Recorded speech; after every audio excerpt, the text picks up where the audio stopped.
नमस्कार साथियों, हमारे YouTube चैनल में आपका स्वागत है। अपनी तैयारी को एक लेवल अप करने के लिए हमारे चैनल को सब्सक्राइब करें, बेल आइकन ज़रूर प्रेस करें। तो आज हम शुरू कर रहे हैं भारत का इतिहास, जिसमें आज हम सिंधु घाटी सभ्यता तक की थ्योरी प्लस क्वेश्चन आंसर्स को कवर करेंगे। तो चलिए शुरू करते हैं। तो भारत के इतिहास से पहले सबसे पहले ये समझ लेते हैं कि एक्चुअली इतिहास क्या है। तो इतिहास आपका देखिए दो शब्दों से मिलकर बनता है, इति धन हास। इति का मतलब होता है अब तक और हास का मतलब है जो घटित हुआ हो, यानी जो अब तक घटित हुआ है वो आपका इतिहास है। तो भारत के इतिहास की बात करेंगे तो यानी भारत में जो अब तक घटित हुआ वो आपका भारत का इतिहास हो गया। चलिए, तो अगर आप भारत की बात कर लेंगे तो भारत कहाँ से कहाँ तक फैला हुआ है। तो भारत अगर आप देखेंगे यहाँ उत्तर में हिमालय से लेकर दक्षिण में समुद्र तट तक हमारा यहाँ भारत फैला हुआ है। और यहाँ पर आपकी विंध्य श्रेणी आती है जो भारत को उत्तर व दक्षिण दो भागों में विभाजित करती है। ठीक है, तो अब ये हमने भी बात कर ली कहाँ से कहाँ तक भारत फैला हुआ है। ठीक है, महाकाव्य तथा पुराणों में भारतवर्ष को भरतों का देश कहा गया है और यहाँ के निवासियों को भारतीय कहा गया है, यानी कि भरत की संतान। तो ये जो भरत था ये क्या था, एक प्राचीन कबीले का नाम था। और आपने ये भी सुना होगा कि भारतवर्ष जो पड़ा वो भरत जो थे महाराज दुष्यंत और महारानी शकुंतला के पुत्र थे, जिनके नाम पर हमारे देश का नाम भारत पड़ा था। ठीक है, उसके बाद प्राचीन भारतीय अपने देश को जम्बू द्वीप भी कहते थे। जम्बू होता है जामुन, तो जामुन के वृक्षों का द्वीप यानी कि जम्बू द्वीप। प्राचीन ईरानी जो थे उसे यहाँ पर सिंधु नदी उससे जोड़ते थे, इसलिए वो इसे सिंधु न कहकर हिंदू बुलाते थे। क्यों? क्योंकि वहां पर स का जो उच्चारण है वो ह से होता है पारसी भाषा में। ठीक है, इसलिए इसको सिंधु की जगह हिंदू कहा गया। ठीक है, उसके प्रोनाउंसिएशन की वजह से, उच्चारण की वजह से। फिर यही नाम क्या हुआ, पूरे पश्चिम में फैल गया। ठीक है, पूरे देश को सिंधु नदी के नाम से जाना जाने लगा। यूनानी जो थे वो इसे इंदे कहते थे और अरब इसे हिंद कहते थे। ठीक है, मध्यकाल में इस देश को हिंदुस्तान कहा जाने लगा और यह शब्द फारसी शब्द हिंदू से बना है, अभी इसकी बात की थी हमने। यूनानी भाषा के इंदे के आधार पर अंग्रेज इसे इंडिया कहने लगे। चलिए, तो विंध्य की पर्वत श्रृंखला की अभी हमने बात की थी। ये उत्तर और दक्षिण दो भागों में भारत को विभाजित करती है। उत्तर में जो भाषाएं बोलने वालों की संख्या है वो है इंडो यूरोपीय परिवार, और दक्षिण में अगर बात करेंगे तो द्रविड़ परिवार। आगे जाके आप ये भी अध्ययन करेंगे जो उत्तर भारत है वहाँ पर कौन सी शैली है, दक्षिण भारत है वहाँ पर कौन सी शैली है। ठीक है, अच्छा, भारत की जनसंख्या का निर्माण जो प्रमुख नस्लें हैं जिनसे हुआ है उसमें आपकी प्रोटो एस्ट्रोलॉइड, पेलियो मेडिटेरियन जिसको हम भूमध्य सागरीय भी बोलते हैं। ठीक है, मेडिटेरियन यानी भूमध्य सागरीय, काकेशाइड, निग्रोइड और मंगोलॉइड इनसे हुआ है। तो अब अगर आप प्रोटो एस्ट्रोलॉइड की बात करोगे तो ये आपका मध्य भारत में निवास करते हैं। ठीक है, भूमध्य सागरीय की बात आप करेंगे तो ये आपके उत्तर भारत में निवास करते हैं। ठीक है, और उत्तर भारत में भी जो उच्च जातियां हैं कहाँ आपकी, जैसे पंजाब, बिहार, इन सब जगह। ठीक है, उसके बाद अगर आप निग्रोइड की बात करेंगे तो ये हैं आपके केरल और अंडमान निकोबार में। ठीक है, फिर आप अगर मंगोलॉइड की बात करेंगे तो मंगोलॉइड जो है ये है आपके पूर्वोत्तर भारत में। ठीक है, अब आपके ये काकेशाइड आ जाते हैं। काकेशाइड को आप श्वेत प्रजाति के नाम से भी जानते हो, मतलब इसमें जो लोग होते हैं वो बेसिकली गोरे होते हैं। तो ये आपके जो उत्तर भारत वाला रीजन है, जो कश्मीर जो हिली एरिया वाला रीजन है, वहां पर पाए जाते हैं।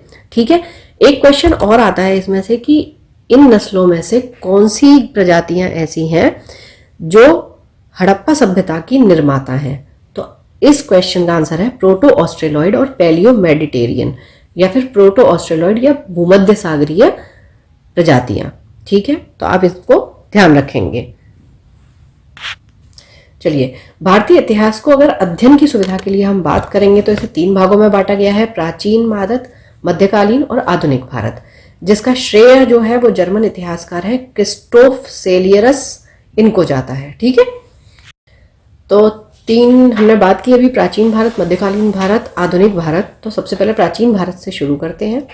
ठीक है, तो प्राचीन भारतीय इतिहास के अगर स्रोत की बात करेंगे यानी सोर्सेज क्या क्या हैं, तो उसके बारे में मुख्यतः चार स्रोतों से प्राप्ति होती है हमारी: धर्म ग्रंथ, ऐतिहासिक ग्रंथ, विदेशियों का विवरण, यानी कि जो भी भारत में विदेशी आए हैं दूसरे देशों से, उन्होंने क्या विवरण दिया, कि अपनी पुस्तकें लिखी, उन सब के माध्यम से। और पुरातत्व संबंधी साक्ष्य, यानी कि जो भी आपको आर्कियोलॉजिकली जो भी साक्ष्य मिलते हैं उनसे हम पता लगाते हैं। अच्छा, ये जो पुरातत्व संबंधी साक्ष्य है ये हम पता किससे लगाते हैं, तो इस पद्धति को कहते हैं कार्बन डेटिंग। ठीक है, जिसमें हम जीवाश्मों से पता लगाते हैं कि किसी भी चीज की आयु कितनी है। लेकिन अगर हमें निर्जीव वस्तुओं की आयु ज्ञात करनी है, अच्छा ये जो कार्बन डेटिंग होती है ये जीवाश्मों के लिए होती है, यानी कि जो जीवित हैं और वो अब नहीं है उनका पता आप कार्बन डेटिंग से लगाओगे। लेकिन पुरातत्व जब संबंधी बात होगी तो इसमें आपका क्या होता है, भवनों का, निर्माणों का जो किया जाता था, तो निर्जीव वस्तुओं की जब बात चलेगी तो उसका हम पता लगाते हैं यूरेनियम डेटिंग से। ठीक है, आप इन दोनों को याद रखिएगा क्योंकि दोनों के लिए ही क्वेश्चन आता है कि जीवाश्मों का अध्ययन किससे होता है और अगर निर्जीव वस्तुओं की आयु हमें ज्ञात करनी है तो वो किससे पता चलेगी, तो वो यूरेनियम डेटिंग से। अच्छा, अगर हम इसी उसमें हम पृथ्वी की आयु की गणना की पद्धति की बात करें तो वो किससे होती है, वो यूरेनियम डेटिंग से की जाती है। ठीक है, चलिए अब धर्म और ऐतिहासिक ग्रंथों से क्या हमें महत्वपूर्ण जानकारियां मिली हैं। तो भारत का सर्वप्रथम जो प्राचीन ग्रंथ है वो आपके वेद कहा जाता है। इसके संकलनकर्ता आपके कौन से हैं, महर्षि कृष्णद्वैपायन, जिनका नाम वेद व्यास है। ठीक है, तो वेद जो है वो वसुधैव कुटुंबकम का उपदेश देते हैं, यानी कि पूरी जो वसुधा है, पूरी पृथ्वी जो है वो हमारा एक परिवार है। ठीक है, भारतीय परंपरा वेदों को नित्य तथा अपौरुषेय मानती है। ठीक है, नित्य यानी कि ये रेगुलर है, अपौरुषेय यानी कि पुरुषों का ना होना है, अ यानी कि नहीं और पौरुषेय यानी कि पुरुष।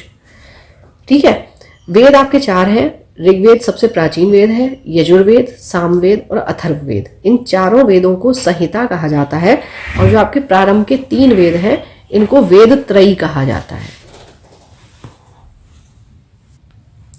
ठीक है, तो अब देखिए जब वेदों की बात चली है तो सबसे पहले हम ऋग्वेद की बात करते हैं। ऋग्वेद क्या है, ऋचाओं के क्रमबद्ध ज्ञान का संग्रह जो है वो आपका ऋग्वेद कहा जाता है। ये सबसे प्राचीन वेद है। ठीक है, इसमें 10 मंडल हैं, 1028 सूक्त हैं, वालखिल्य पाठ के 11 सूक्तों सहित एवं 10,462 ऋचाएं हैं। जैसे भी हमने देखा ना कि ऋचाओं का क्रमबद्ध ज्ञान जो है वो ऋग्वेद है। इस वेद की ऋचाओं के पढ़ने वाले जो ऋषि होते हैं उन्हें होत्र कहा जाता है और ये कई बार पूछा जाता है। ठीक है, कि किस वेद को कौन पढ़ते हैं, उन्हें क्या कहा जाता है। इस वेद से आर्य के राजनीतिक प्रणाली, इतिहास एवं ईश्वर की महिमा, इन सब के बारे में जानकारी मिलती है। विश्वामित्र द्वारा रचित ऋग्वेद के 3रे मंडल में सूर्य देवता को सावित्री के रूप में समर्पित प्रसिद्ध गायत्री मंत्र है। ये क्वेश्चन आता है आपका कि जो गायत्री मंत्र है वो किसको समर्पित है, तो वो सावित्री, देवी सावित्री को समर्पित है। इसके 9वें मंडल में देवता सोम का उल्लेख मिलता है। ठीक है, 8वें मंडल में जो इसमें हस्तलिखित ऋचाएं हैं उन्हें खिल कहा जाता है। ठीक है, चातुर्वर्ण समाज की कल्पना आदि का स्रोत जो है वो ऋग्वेद के 10वें मंडल में वर्णित पुरुष सूक्त है। किस सूक्त से लिया गया है, कई बार पूछा गया है, पुरुष सूक्त से लिया है। कौन से मंडल से, 10वें मंडल से। अब 4 वर्ण आपके कौन कौन से हो गए, ब्राह्मण, क्षत्रिय, वैश्य और शूद्र। और इन चारों वर्णों को क्या माना गया है कि ये ब्रह्मा जी क्रमशः मुख, भुजाओं, जंघाओं तथा चरणों से उत्पन्न हुए, यानी कि ब्राह्मण मुख से, क्षत्रिय भुजाओं से, वैश्य जंघाओं से तथा शूद्र जो है वो चरणों से उत्पन्न हुए और उसी अनुसार इनके क्रम है। ठीक है, तो धर्मसूत्र जो है 4 प्रमुख जातियों की स्थिति, व्यवसाय, दायित्व, कर्तव्यों और विशेषाधिकारों में स्पष्ट विभेद करता है कि भाई ब्राह्मण को क्या करना है, क्षत्रिय को क्या करना है, वैश्य को क्या करना है और शूद्र को क्या करना है। ऋग्वेद के कई परिच्छेदों में प्रयुक्त अघन्य शब्द जो है वो गाय से संबंधित है। अघन्य का मतलब ये है जिसका घात ना किया जा सके या जिसको मारा ना जा सके, तो अघन्य शब्द जो है वो गाय से संबंधित है। ठीक है, कई बार आपका ये क्वेश्चन पूछा गया है। अच्छा, अब एक टर्म आता है आपका ईसा पूर्व और ईसवी, जहां से हम कैलकुलेट करते हैं, गणना करते हैं समय की।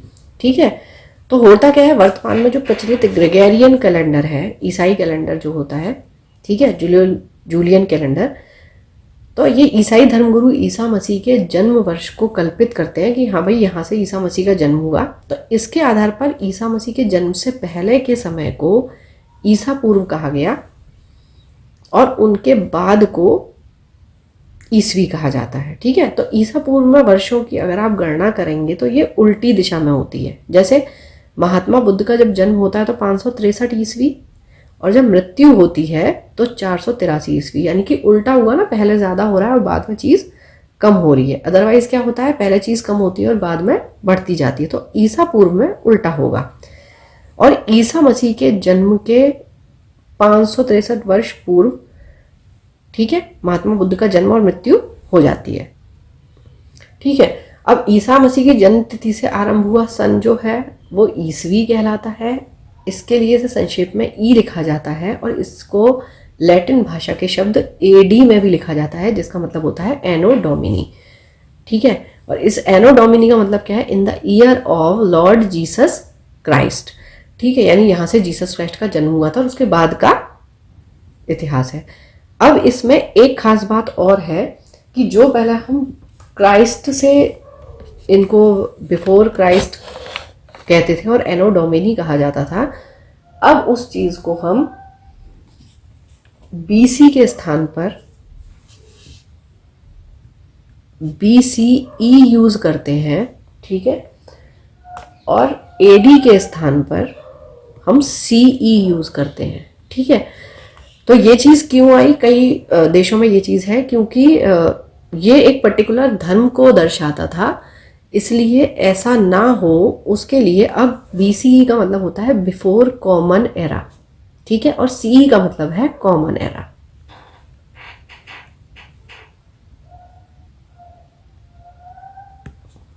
ठीक है, और बीसीई की जगह बीपी भी यूज करा जाता है, यानी कि बिफोर प्रेजेंट, यानी कि अभी प्रेजेंट से पहले की जो चीज है।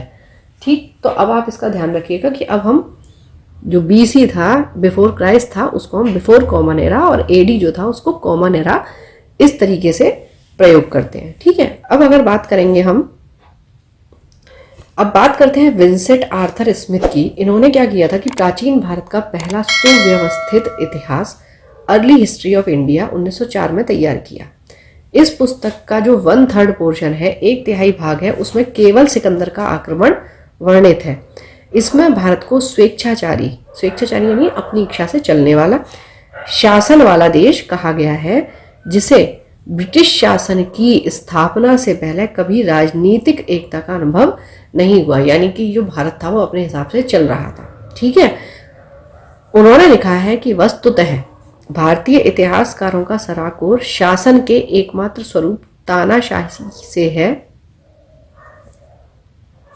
तो ये बीच में कुछ इंपॉर्टेंट फैक्ट थे जहां से हम समय की गणना करते हैं। अब आगे ऋग्वेद को कंटिन्यू करते हैं। तो ऋग्वेद में आपने सुना होगा वामन अवतार की कहानी। ठीक है, वामन अवतार के 3 पगों के आख्यान का प्राचीनतम स्रोत जो है वो आपको ऋग्वेद से मिलता है। तो ज्यादातर देखिए इनमें यही पूछा जाता है कि ये चीज आपको कहाँ से मिलती है। ठीक है, ऋग्वेद में इंद्र के लिए 250 तथा अग्नि के लिए 200 ऋचाओं की रचना की गई है। प्राचीन इतिहास के साधन के रूप में वैदिक साहित्य में ऋग्वेद के बाद शतपथ ब्राह्मण का स्थान है। अब यजुर्वेद की बात करते हैं। सस्वर पाठ के लिए मंत्रों तथा बलि के समय अनुपालन के लिए नियमों का संकलन यजुर्वेद कहलाता है। इसके पाठकर्ता को अध्वर्यु कहा जाता है। जैसे कि अभी हमने ऋग्वेद में देखा था, ऋग्वेद के हैं होत्र और यजुर्वेद के हैं अध्वर्यु। ठीक है, यजुर्वेद में यज्ञों के नियमों एवं विधि विधानों का संकलन मिलता है। इसमें बलिदान विधि का भी वर्णन मिलता है। एकमात्र ये ऐसा वेद है जो गद्य एवं पद्य दोनों में है। ठीक है, गद्य और आप पद्य समझते होंगे। गद्य यानी कि जो थ्योरेटिकल पोर्शन होता है, पद्य यानी कि जो कविताओं का संकलन होता है। ठीक है, अब साम वेद की बात करते हैं। साम का शाब्दिक अर्थ होता है गान। ठीक है, इस वेद में मुख्यतः यज्ञों के अवसर पर गाए जाने वाली ऋचाओं या मंत्रों का संकलन मिलता है।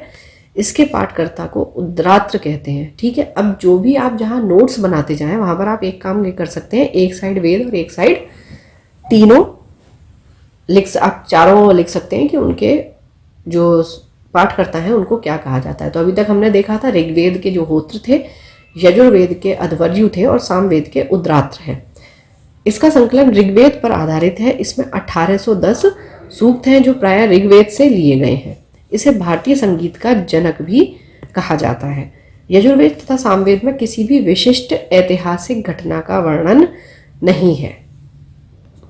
अब अथर्ववेद की बात करते हैं। इसकी रचना की है अथर्वा ऋषि ने, वहां से ये अथर्ववेद हो गया।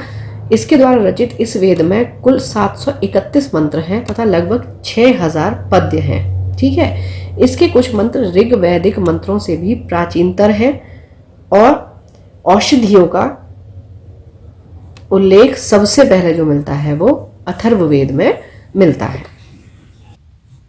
बेसिकली ये कहते हैं कि एक क्वेश्चन आता है आपका कि जनमानस की क्रियाकलापों से संबंधित कौन सा वेद है, तो वो अथर्ववेद को कहा जाता है। इसमें तंत्र मंत्र प्लस आपकी दैनिक जीवन स्वास्थ्य इन सबसे रिलेटेड चीज़ों का वर्णन मिलता है। ठीक है, ऐतिहासिक दृष्टि से देखिए अथर्ववेद का महत्व इस बात से है कि इसमें सामान्य मनुष्यों के विचारों तथा अंधविश्वासों का वर्णन मिलता है। जैसा कि अभी मैंने बताया आपको, पृथ्वी सूक्त अथर्ववेद का प्रतिनिधि सूक्त माना जाता है। अभी हमने पुरुष सूक्त देखा था, वो ऋग्वेद से संबंधित है। पृथ्वी सूक्त जो है वो अथर्ववेद से संबंधित है। अब देखिए, मानव जीवन के सारे पक्ष हैं इसमें। गृह निर्माण हो गया, कृषि की उन्नति हो गई, व्यापारिक मार्गों का गहन हो गया यानी कि खोज, रोग निवारण हो गया। अभी हम बात कर रहे थे, सबसे पहले जो बात हुई थी वो अथर्ववेद में ही हुई थी। समन्वय हो गया, विवाह हो गया, प्रणय गीत हो गए, राजभक्ति हो गई, राजा का चुनाव, बहुत सी वनस्पतियों और औषधियों के बारे में जो बात हुई है अथर्ववेद में हुई है सबसे पहले। फिर श्राप की बात हो गई, वशीकरण यानी कि तंत्र मंत्र की बात, प्रायश्चित्र, मातृभूमि महात्म्य आदि, इन सभी चीज़ों का विवरण जो है वो अथर्ववेद में दिया हुआ है। कुछ मंत्रों में जादू टोने का भी वर्णन मिलता है, यानी कि जो आपका एक मनुष्य के विचार वाली सारी चीज़ें हैं वो अथर्ववेद में है। बेसिकली सीधा क्वेश्चन आता है। अथर्ववेद में परीक्षित को कुरुओं का राजा कहा गया है। ये परीक्षित कौन थे? जो अर्जुन के पुत्र थे अभिमन्यु। अभिमन्यु के जो पुत्र, अभिमन्यु और उत्तरा जो थी, उनके जो पुत्र थे वो परीक्षित थे। ठीक है, तथा कुरु देश की समृद्धि का अच्छा चित्रण मिलता है अथर्ववेद में। इसमें सभा और समिति को प्रजापति की 2 पुत्रियां कहा गया है। कई बार ये पूछा गया है। वेदों की कई शाखाएं हैं जो वैदिक अध्ययन और व्याख्या से जुड़े हुए विभिन्न दृष्टिकोणों का प्रतिनिधित्व करती हैं। शाकल शाखा जो है वो ऋग्वेद से जुड़ी हुई है, एकमात्र जीवित शाखा है। ठीक है, यजुर्वेद को शुक्ल यजुर्वेद और कृष्ण यजुर्वेद है, 2 शाखाओं में बांटा गया है। बहुत बार ये क्वेश्चन पूछा जाता है कि ये दोनों शाखाएं किसकी हैं। उसके बाद माध्यन्दिन और काणम, ये शुक्ल यजुर्वेद अथवा वाजसनेय संहिता की शाखाएं हैं। शुक्ल यजुर्वेद को हम वाजसनेय संहिता भी कहते हैं क्योंकि ये ऋषि वाजसनेय ने रचना की थी इसकी। फिर कृष्ण यजुर्वेद से जुड़ी शाखाएं हो गई काठक, कनिष्ठल, मैत्रायणी और तैत्तिरीय। ठीक है, सीधे सीधे आपका क्वेश्चन आता है मैत्रायणी किससे संबंधित है, तैत्तिरीय किससे संबंधित है। ठीक है, कौथुम राणायनीय एवं जैमिनीय या तलवकार जो है ये सामवेद की शाखाएं हैं। ठीक है, अथर्ववेद की शाखा हो गई आपकी शौनक एवं पैप्पलाद। ठीक, सबसे प्राचीन वेद ऋग्वेद है, ये आपको बता दिया था। तो सबसे बाद का जो वेद है वो अथर्ववेद है। अच्छा, अभी हमने बात की थी वैदिक संहिताओं की। ठीक है, जिसमें हमने यजुर्वेद की ये संहिता है, इसकी ये संहिता है। ठीक है, अथर्ववेद की ये संहिता है। इन सारी संहिताओं का अध्ययन किया था। उसके बाद हम अध्ययन करेंगे ब्राह्मण, आरण्यक तथा उपनिषद। तो एक क्वेश्चन आपका आता है कि इन्हें सीक्वेंस में लगाइए, जिसमें आपको 4 चीज़ें दी हुई होती हैं। एक तो आपकी संहिताएं, वैदिक संहिताएं लिखा होगा, और ये तीनों चीज़ें दी हुई होंगी। तो इनका सही क्रम यही है। सबसे पहले आपकी वैदिक संहिताएं आती हैं, सेकंड नंबर पे ब्राह्मण है, फिर आरण्यक है और फिर उपनिषद है। ये सारे ग्रंथ होते हैं आपके। ठीक है, देखिए, तो संहिता के पश्चात आप ब्राह्मणों, आरण्यकों तथा उपनिषदों का स्थान है। इनसे उत्तर वैदिक कालीन समाज एवं संस्कृति के विषय में जानकारी प्राप्त होती है। ठीक है, तो वेद और वेदों के ब्राह्मण ग्रंथ, अभी हमने वेद और वेदों की संहिताएं देख ली थी। तो जिस प्रकार ब्राह्मण ग्रंथ हैं आप उसी प्रकार उनके एक नोट्स बना लें, या फिर इनके लिए आप मेरी जो प्राचीन इतिहास की प्लेलिस्ट है उसको भी देख सकते हैं। ठीक है, तो आपको वेद है, वेद के जो ब्राह्मण ग्रंथ है ऋग्वेद से संबंधित है ऐतरेय और कौशिकी, यजुर्वेद से संबंधित है तैत्तिरीय और शतपथ, सामवेद से संबंधित है पंचविश और अथर्ववेद से संबंधित है गोपथ। ये आपके मैच द फॉलोइंग या सही सुमेलित में आते हैं। ठीक है, तो ब्राह्मण ग्रंथ जो होते हैं वो वैदिक संहिताओं की व्याख्या करने के लिए गद्य लिखे गए हैं। ठीक है, प्रत्येक संहिता के लिए अलग अलग ब्राह्मण ग्रंथ है जिसे सारणी में दिया गया है, ये आप देख सकते हैं। इन ब्राह्मण ग्रंथों से हमें परीक्षित के बाद और बिंबसार के पूर्व की घटनाओं का ज्ञान प्राप्त होता है। ठीक है, ऐतरेय में राज्याभिषेक के नियम और कुछ प्राचीन राजाओं के नाम दिए गए हैं। ठीक है, और ऐतरेय संबंधित किससे? आपका ऋग्वेद से। तो ऐतरेय के बाद हम आ जाते हैं शतपथ ब्राह्मण में। शतपथ में क्या दिया हुआ है? गंधार, शल्य, कैकई, कुरु, पांचाल, कौशल, विदेह, ये आदि राजाओं का उल्लेख दिया गया है। वैदिक साहित्य में ऋग्वेद के बाद शतपथ ब्राह्मण का स्थान है जिसमें ये सारी चीजें दी हुई हैं। ठीक है, अब क्या होता है? आरण्यक में यज्ञ से जुड़े हुए कर्मकांड, उनको दार्शनिक और प्रतीकात्मक अभिव्यक्ति दी हुई है। अच्छा, आरण्यक का मतलब क्या होता है? आरण्यक यानी कि जो जंगल में, आरण्य से मतलब होता है जंगल, तो जंगल में जो जिनकी रचना की जाती है उसको हम आरण्यक बोलते हैं। ठीक है, अब बात करते हैं उपनिषदों की। संख्या इसकी 108 है। ठीक है, इसमें 13 को मूलभूत उपनिषदों की श्रेणी में रखा गया है। उसमें क्या है? इसमें यज्ञ से जुड़े हुए दार्शनिक विचार हैं। शरीर, ब्रह्मांड, आत्मा तथा ब्रह्म की व्याख्या की गई है। स्त्री की सर्वाधिक जो निम्न स्थिति है वो मैत्रेयनी संहिता से प्राप्त होती है, जिसमें जुआ और शराब की भांति स्त्री को पुरुष का तीसरा मुख्य दोष बताया गया है। यानी आप देख सकते हैं कि वैदिक काल में स्त्रियों की दशा क्या थी। ठीक है, धीरे धीरे जब हम पढ़ेंगे तो अभी आपको ये पता चलेगा कि किस काल में स्त्रियों की दशा क्या रही है या साम्राज्य कैसा रहा है। शतपथ ब्राह्मण में स्त्री को पुरुष की अर्धांगिनी कहा गया है। ठीक है, उसके बाद अभी हमने 4 वर्णों की बात की थी, ऋग्वेद में मिलते हैं ब्राह्मण, क्षत्रिय, वैश्य, शूद्र। तो वही 4 आश्रम जो हैं आपके, ठीक है, उनका उल्लेख आपको कहाँ मिलता है? जबालो उपनिषद में। अब वो 4 आश्रम कौन कौन से हैं? तो आपके 4 आश्रम कौन कौन से हो गए? पहला हो गया आपका ब्रह्मचर्य, ठीक है, दूसरा हो गया आपका गृहस्थ, तीसरा हो जाता है आपका वानप्रस्थ और चौथा हो जाता है सन्यास।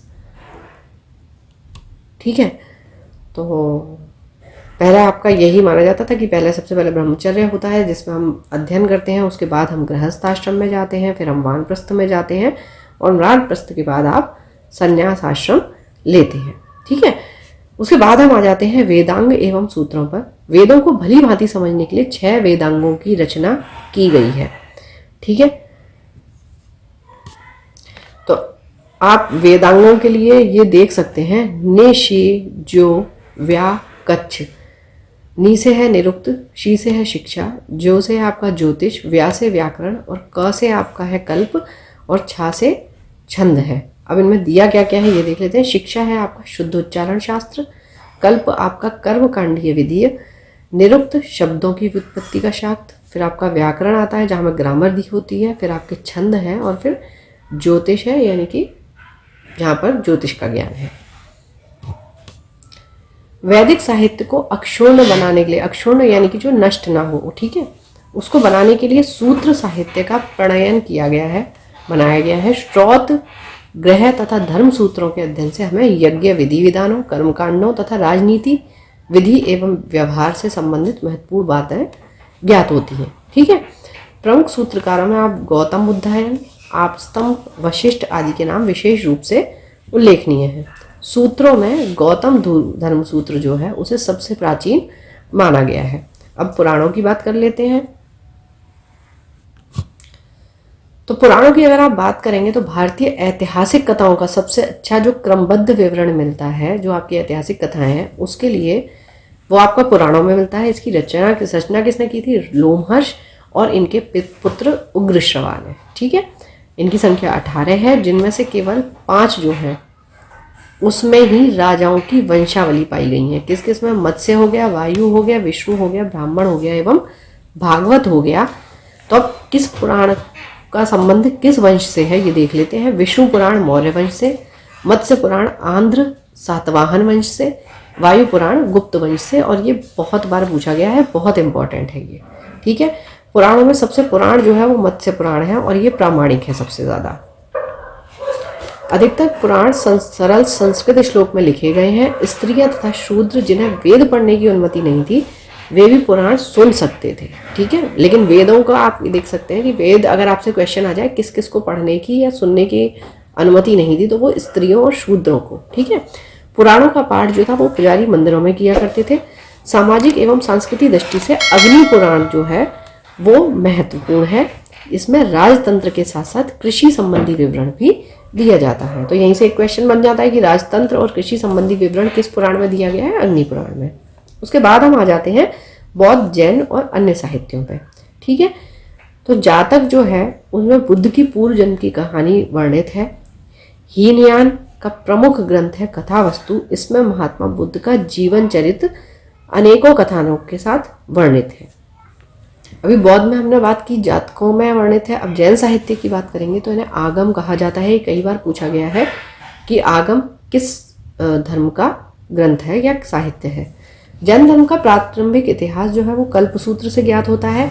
जैन धर्म जो है वो भगवती सूत्र में महावीर के जीवन की कृत्यों तथा अन्य समकालिकों के साथ उनके संबंधों का विवरण मिलता है। और इस भगवती सूत्र में ही आपको महाजनपदों का भी उल्लेख मिलता है, जो 16 महाजनपद हैं आपके, जिनका आगे अध्ययन करेंगे हम।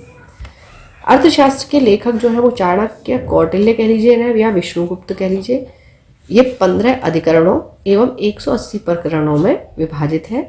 इसमें मौर्यकालीन इतिहास की जानकारी प्राप्त होती है और इसका जो अनुवाद किया है वो किया है श्याम शास्त्री ने।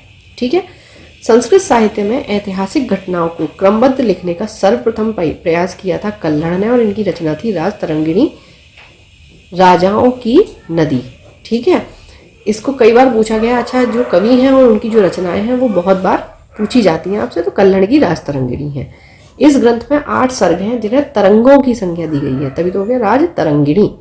इसमें प्रारंभ से लेकर 12वीं सदी तक के कश्मीर शासकों का वर्णन मिलता है। तो राजतरंगिणी में कौन से शासकों का वर्णन है? कश्मीर के शासकों का। अब अरबों की सिंध विजय की अगर हम बात करेंगे तो उसका वृतांत आपको कहाँ मिलता है? चचनामा में। सीधे आपसे लेखक पूछे जाते हैं, कौन है इसके? अली अहमद है। ठीक है, अष्टाध्यायी किसकी रचना है? पाणिनि की। इसमें क्या मिलता है आपको? संस्कृत भाषा व्याकरण की ये प्रथम पुस्तक है। ठीक है, इसमें मौर्य के पहले का इतिहास मिलता है और मौर्य युगीन राजनीतिक अवस्था की जानकारी प्राप्त होती है। ठीक है, लिपि शब्द का पहली बार प्रयोग कहाँ पर किया है? अष्टाध्यायी में। अष्टाध्यायी की रचना किसने की है? पाणिनि ने। ठीक है, कात्यायन ने किसकी रचना की? गार्गी संहिता की। और गार्गी संहिता जो है वो एक ज्योतिष ग्रंथ है। फिर भी इसमें भारत पर होने वाले यवन आक्रमण का उल्लेख मिलता है। पतंजलि जो है वो पुष्यमित्र शुंग के पुरोहित थे। इनके महाभाष्य से शुंगों के इतिहास का पता चलता है। तो इनका महाभाष्य तो ग्रंथ है ही, और पतंजलि जो है उन्होंने योग सूत्र की रचना की थी।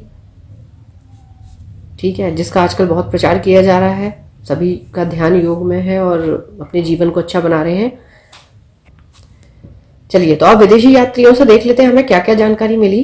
तो सबसे पहले यूनानी और रोमन लेखकों की बात करेंगे। इसमें हम बात करते हैं टेसियस की। ठीक है, ये कौन था? ये ईरान का राजवैद्य था।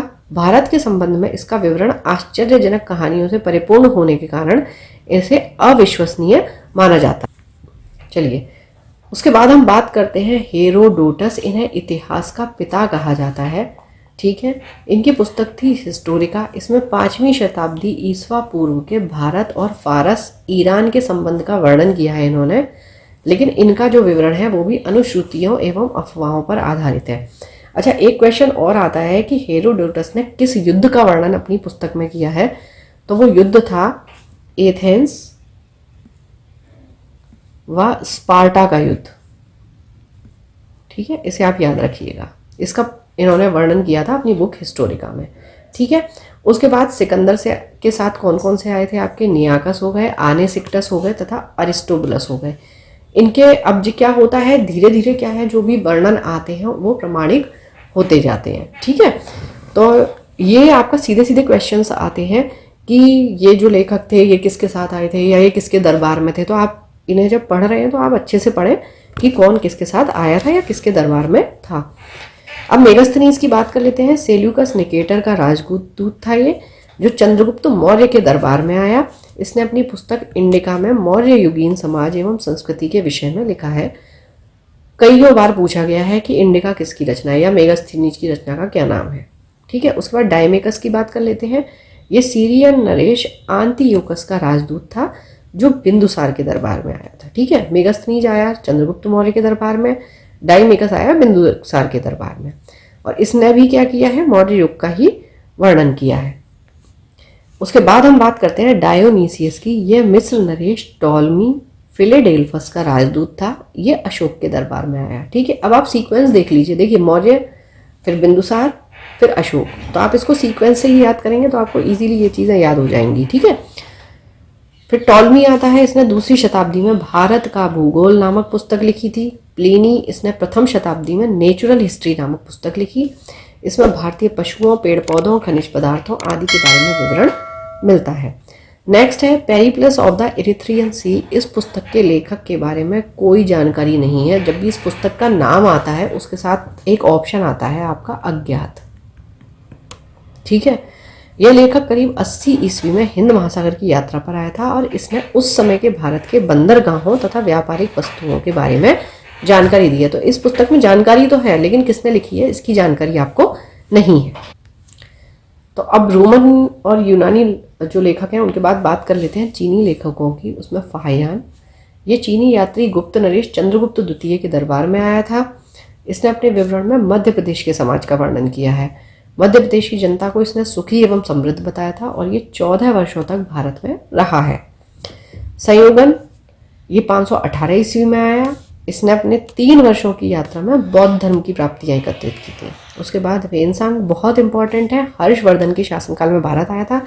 हेनसांग 629 ईस्वी में चीन से भारतवर्ष के लिए प्रस्थान किया और लगभग 1 वर्ष की यात्रा के बाद सर्वप्रथम वह भारतीय राज्य कपिशा पहुंचा।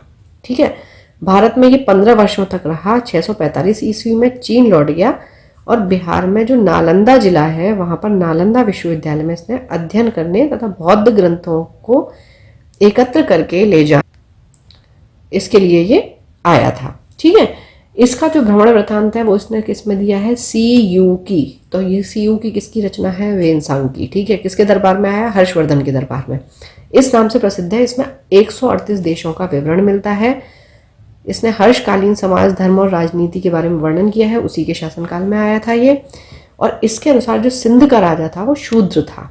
ठीक है, हेनसांग ने बुद्ध की प्रतिमा के साथ साथ सूर्य और शिव की प्रतिमाओं का भी पूजन किया था। अच्छा, स्पेसिफिक बात क्या है इसके बारे में, इसने अध्ययन के समय नालंदा विश्वविद्यालय के जो कुलपति थे वो आचार्य शीलभद्र थे और ये पूछे जाते हैं। ठीक है, और ये विश्वविद्यालय जो है वो बौद्ध दर्शन के लिए फेमस था, नालंदा विश्वविद्यालय। नेक्स्ट है आपका इत्सिंग। यह 7वीं शताब्दी के अंत में भारत आया था। इसने अपने विवरण में नालंदा विश्वविद्यालय, विक्रमशिला विश्वविद्यालय तथा अपने समय के भारत का वर्णन किया है। ठीक है, अब बात कर लेते हैं अरबी लेखकों की। तो पहले बात करेंगे हम अल-बरूनी। ये कौन था, ये महमूद गजनवी के साथ भारत आया था। अल-बरूनी ख्वारिज्म या खीव, ये क्या है, जो वर्तमान में तुर्कमेनिस्तान है यहाँ का रहने वाला था। यानी कि कहा जाए कि ख्वारिज्म वर्तमान में क्या है, तो वर्तमान में वो तुर्कमेनिस्तान है। अरबी में लिखी गई इसकी कृति है किताब उल हिंद या तहकीक हिंद, जो बहुत बार पूछी जाती है आपसे। भारत की खोज इसका हिंदी वर्णन कह सकते हैं। आज भी इतिहासकारों के लिए एक महत्वपूर्ण स्रोत है। यह एक विस्तृत ग्रंथ है जिसमें आपको धर्म दर्शन, त्योहार, खगोल विज्ञान, कीमिया, रीति रिवाज, प्रथाएं, सामाजिक जीवन, भार तौल, मापन विधियां, मूर्तिकला, कानून, मापतंत्र विज्ञान, तो ये सारे विषयों का आपको विस्तृत अध्ययन मिलता है और इनके हिसाब से ये 80 अध्यायों में विभाजित है। ठीक है, इसमें राजपूत कालीन समाज, धर्म, रीति रिवाज, राजनीति आदि पर सुंदर प्रकाश डाला गया है। ठीक है, अब बात कर लेते हैं हम इब्न बतूता की। तो इब्न बतूता ने क्या किया था भाई, अरबी भाषा में लिखा गया। इसका वृतांत किस नाम से फेमस है, रेहला नाम से। ठीक है, 14वीं शताब्दी में भारतीय उपमहाद्वीप के सामाजिक तथा सांस्कृतिक जीवन के विषय में इसने बहुत ही प्रचुर तथा सबसे रोचक जानकारियां दी हैं। 1333 में दिल्ली पहुंचने पर इसकी विद्वता से प्रभावित होकर इसको सुल्तान मोहम्मद बिन तुगलक ने दिल्ली का काजी या न्यायाधीश नियुक्त किया था। और ये पूछा जाता है कि मोहम्मद बिन तुगलक ने किसे दिल्ली का काजी या न्यायाधीश नियुक्त किया था। इब्न बतूता को। रचना का नाम रेहला। ठीक है, अब अन्य लेखकों की बात कर लेते हैं। तो इसमें आपकी पहले बात कर लेते हैं हम तारानाथ। ये कौन थे, एक तिब्बती लेखक थे। इन्होंने कग्यूर और तग्यूर इन ग्रंथों की रचना की है जिसमें भारतीय इतिहास के बारे में आपको जानकारी मिलती है। फिर उसके बाद हम बात करेंगे मार्को पोलो की। यह 13वीं शताब्दी के अंत में पांड्य देश की यात्रा के पर आया था। इसका विवरण पांड्य इतिहास के अध्ययन के लिए उपयोगी माना जाता है। तो अब बात कर लेते हैं, ये थे हमारे साहित्यिक साक्ष्य। अब बात करते हैं पुरातत्व संबंधी साक्ष्य की। तो भारतीय पुरातत्व शास्त्र का पितामह या फादर ऑफ इंडियन आर्कियोलॉजी इन्हें किसे कहा जाता है? सर अलेक्जेंडर कनिंघम को कहा जाता है। ठीक है, अब हुआ क्या, 1400 ईस्वी पूर्व के अभिलेख में बोगस कोई एशिया माइनर से वैदिक देवता मित्र, वरुण, इंद्र और नास्यत्य इनके नाम मिलते हैं। ठीक है, मध्य भारत में भागवत धर्म के विकसित होने के कारण यवन राजदूत होलियोडोरस के वेस नगर यानी कि विदिशा का जो गरुड़ स्तंभ लेख है वहां से प्राप्त होते हैं। ठीक है, चलिए फिर आपसे ये देखिए, अभिलेखों से संबंधित आपसे सीधा सीधा ये पूछा जाता है या तो ये अभिलेख कहाँ पर है या फिर इसमें किसके बारे में जानकारी दी गई है। तो भारतवर्ष का सर्वप्रथम जो आपको उल्लेख मिलता है वो हाथी गुम्फा से मिलता है। दुर्भिक्ष का मतलब क्या होता है? अकाल। अकाल की जानकारी सबसे पहले जो मिलती है वो सोहगोरा अभिलेख से मिलती है। यहाँ पर संकट काल में उपयोग हेतु खाद्यान्न सुरक्षित रखने का भी उल्लेख मिलता है कि भाई अकाल अगर पड़ जाए तो उससे पहले उसके लिए हमें पहले से क्या प्रिकॉशन रखनी चाहिए, कैसे हमें अपने अन्न को सुरक्षित रखना चाहिए। सर्वप्रथम भारत पर होने वाले जो हूण आक्रमण है उनकी जानकारी आपको मिलती है भीतरी स्तंभ लेख से। सती प्रथा का पहला लिखित साक्ष्य एरण अभिलेख से मिलता है। इसके शासक थे भानुगुप्त। सातवाहन राजाओं का पूरा इतिहास उनके अभिलेखों के आधार पर लिखा गया है। रेशम बुनकर की श्रेणियों की जानकारी आपको मिलती है मंदसौर अभिलेख के, और मंदसौर अभिलेख है आपका यशोवर्मन से संबंधित। फिर कश्मीरी नवपाषाणिक पुरास्थल बुर्ज होम, जो कि हम आगे पढ़ेंगे, उसके गर्तावास का मतलब होता है गर्त माने गड्ढा होता है, आवास का मतलब घर। तो गड्ढे के जो घर हैं उनके साक्ष्य मिले हैं कहाँ से? बुर्ज होम से। इनमें उतरने के लिए सीढ़ियां होती थी। जाहिर सी बात है कि गड्ढे में आपको उतरना है तो आपके लिए सीढ़ियां बनाई जाती थी। यहाँ मनुष्य के साथ उसके पालतू कुत्ते को भी दफनाने की प्रथा प्रचलित थी। कई बार पूछा गया है कि मनुष्य के साथ कुत्ते को दफनाने के साक्ष्य कहाँ से मिले हैं। बुर्ज होम कश्मीर में है ये। प्राचीनतम सिक्कों को आहत सिक्के कहा जाता था। इसी को साहित्य में काशार्पण कहा गया है। सर्वप्रथम सिक्कों पर लेख लिखने का कार्य किसने किया था? यवन शासकों ने। अब देखिए अभिलेख और शासक देख लेते हैं। तो आप थोड़ा सा अगर आप लिंक कर पढ़ेंगे तो देखिए हाथी की खाल यानी हाथी गुम्फा अभिलेख किससे रिलेटेड है? कलिंग राज खारवेल से। ये थोड़ा सा मैं आपको लिंक करना बता रही हूँ। ठीक है, अब देखिए जून का दामन, तो जूनागढ़ किससे संबंधित है? रुद्र दामन। ठीक है, फिर नासिक गौतमी, नाक में गोता। ठीक है, प्रयाग में समुद्र, प्रयाग स्तंभ लेख समुद्रगुप्त। ठीक है, होल की पोल, ए होल अभिलेख पुलकेशिन सेकंड।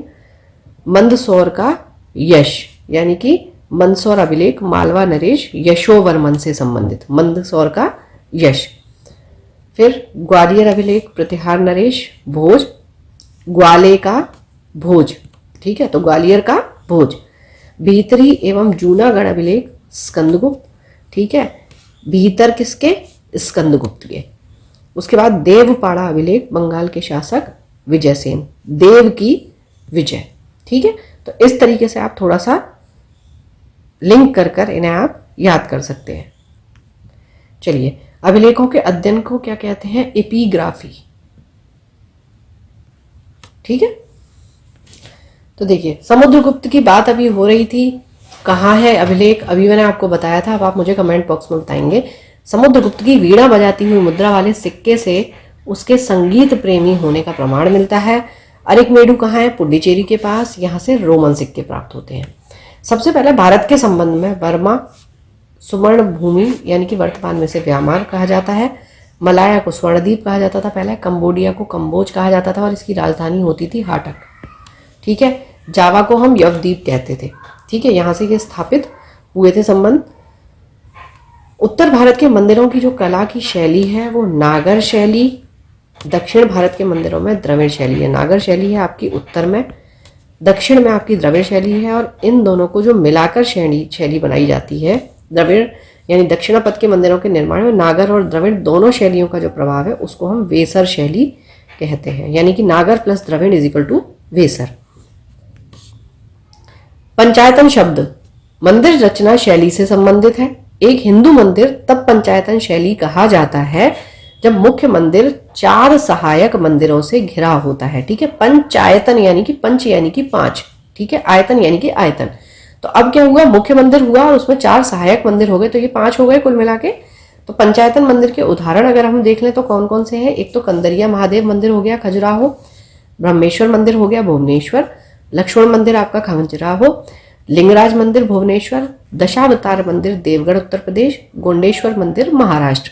तो अब आपसे ये पूछ लिया जाएगा कि इन 4 ऑप्शंस में से आप ये बताएं कि पंचायतन का उदाहरण कौन सा मंदिर नहीं है।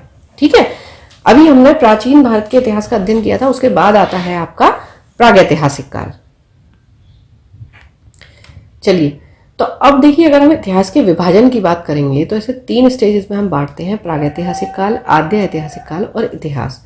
ठीक है, प्रागैतिहासिक काल क्या है कि इस कालखंड में लोगों को लिपि या अक्षर का ज्ञान नहीं था।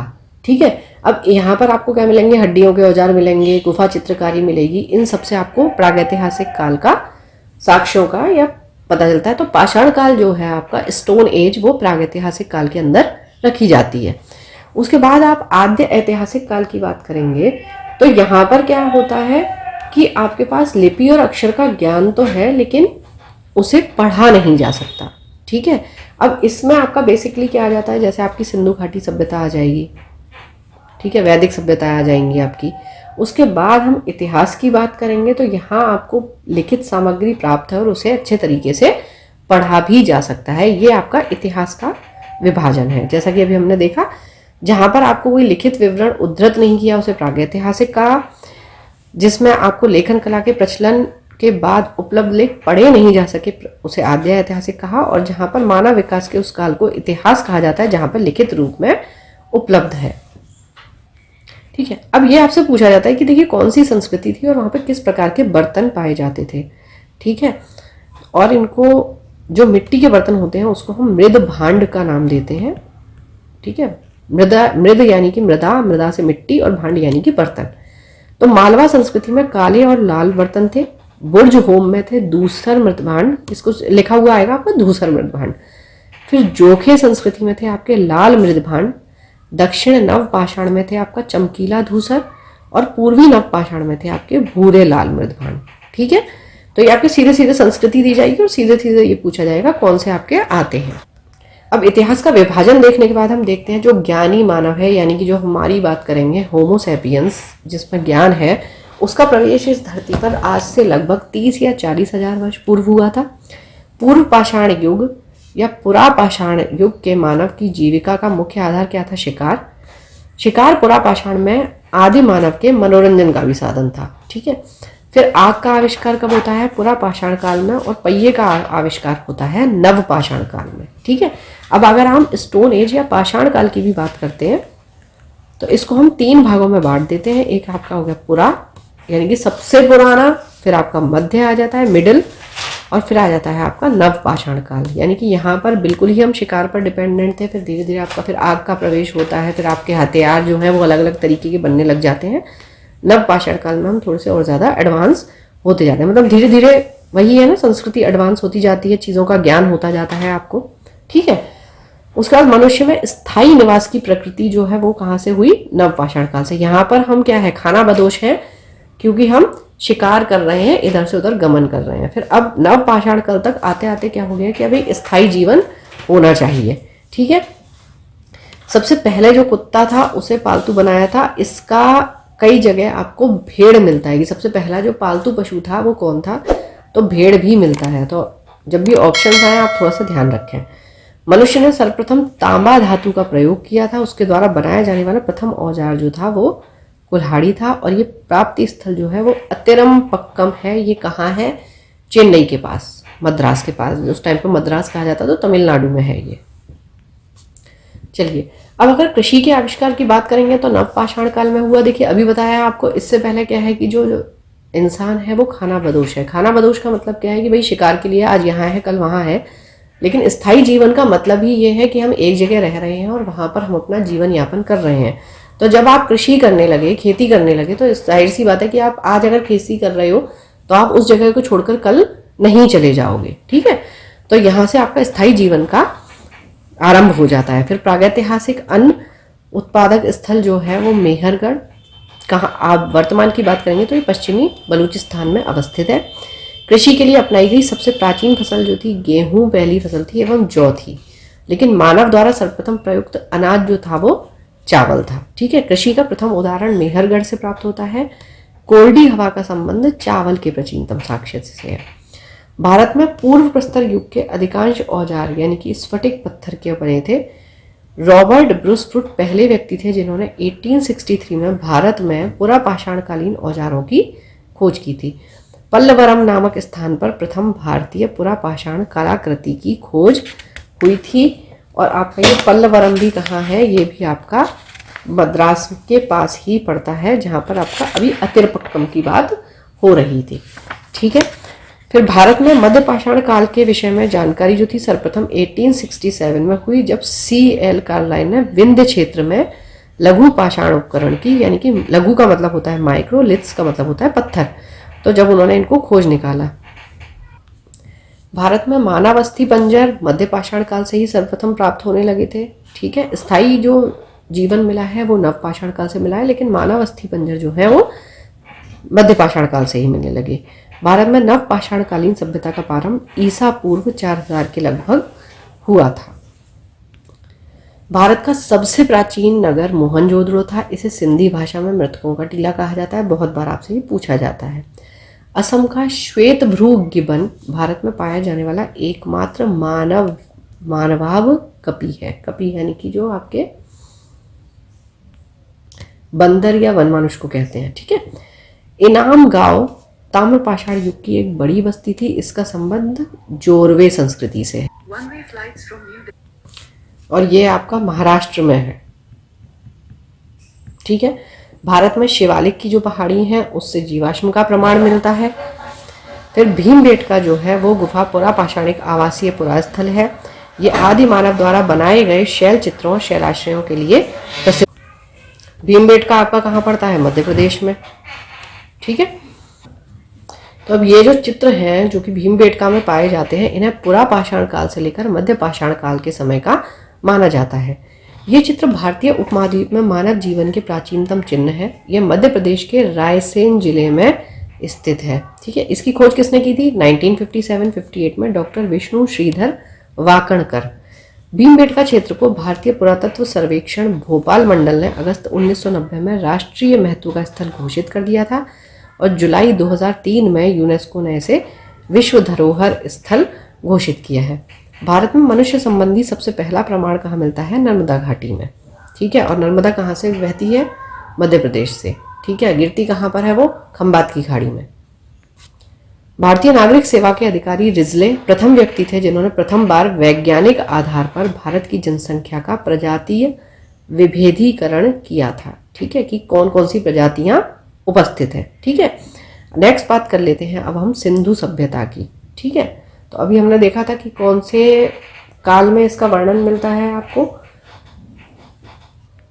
आद्य ऐतिहासिक काल, जिसमें हमें लिपि पता तो चल गई लेकिन हम उसका पढ़ नहीं पाए हैं। ठीक है, तो क्या है? रेडियो कार्बन C14 जैसी नवीन विश्लेषण पद्धति द्वारा सिंधु सभ्यता की सर्वमान्य तिथि 2400 ईसा पूर्व से 1700 ईसा पूर्व मानी गई है।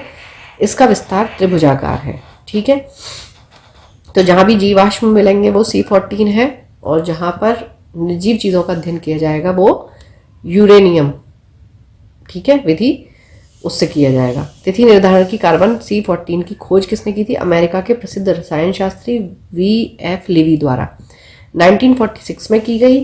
जिस पदार्थ में कार्बन 14 की मात्रा जितनी कम होती है वह उतनी ही प्राचीन मानी जाती है। धीरे धीरे जो जीवाश्म होते हैं उनमें कार्बन 14 की मात्रा कम होती चली जाती है। उससे हमें ये पता चलता है कि अब इसका कितना साल ये पुराना है। ठीक है, चलिए, सिंधु सभ्यता की खोज 1921 में राय बहादुर साहनी ने की थी। सिंधु सभ्यता को आद्य ऐतिहासिक यानी कि प्रोटोहिस्टोरिक अथवा कांस्य युग में रखा जा सकता है। ठीक है, ये बहुत बार पूछा गया है आपका कि सिंधु सभ्यता को हम किस युग में रखते हैं। ठीक है, इस सभ्यता के मुख्य निवासी द्रविड़ एवं भूमध्य सागरीय थे।